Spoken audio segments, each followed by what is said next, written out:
All right, let's talk about something we all deal with, failure. We're going to completely reframe how you think about it by looking at how 4 unbelievably successful people, we're talking billionaires here, turned their biggest setbacks into their greatest strengths. But before we dive in, let me ask you something.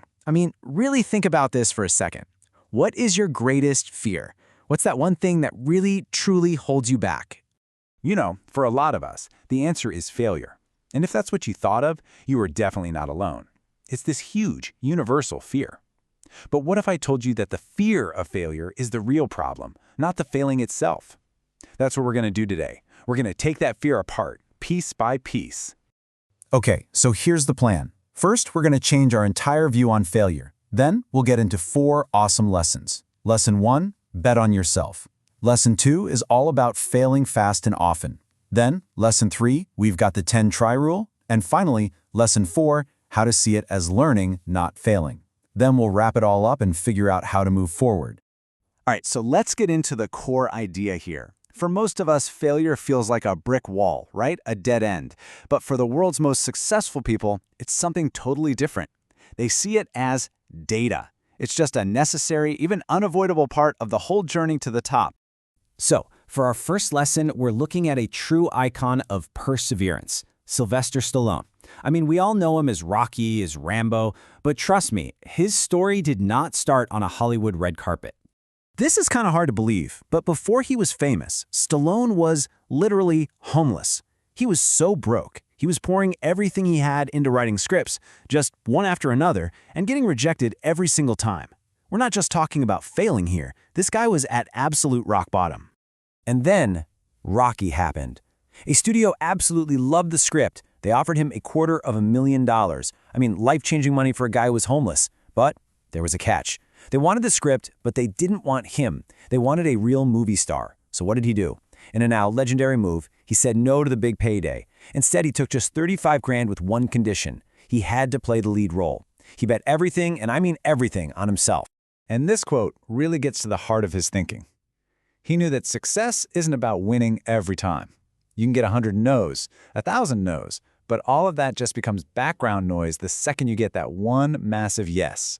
That one single win can completely wipe the slate clean. So, did that bet pay off? Oh yeah, because he believed in himself when nobody else would. He didn't just land a role, he built an absolute empire. Okay, let's move on to our next lesson. This one takes that idea of betting on yourself and scales it up to a massive global level. We're talking about the philosophy of Google co-founder Larry Page.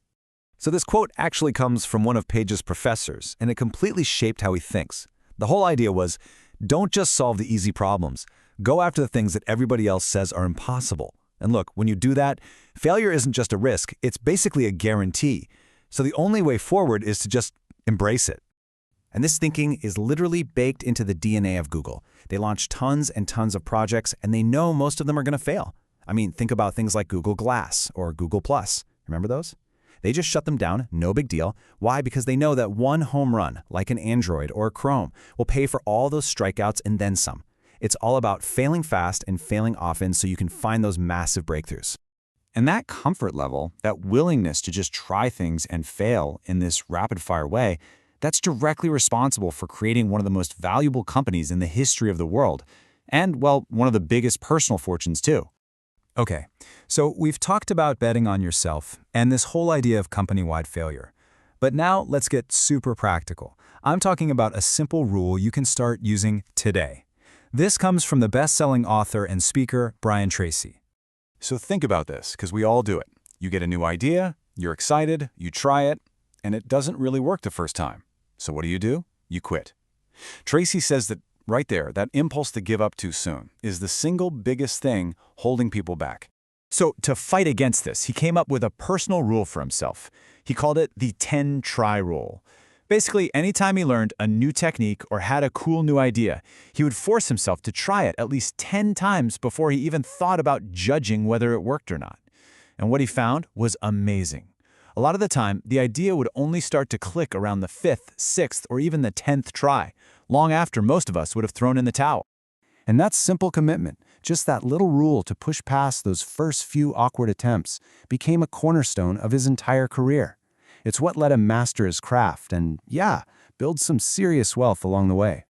All right, our final lesson comes from Ray Dalio. He's the founder of Bridgewater Associates, which is the biggest hedge fund in the world.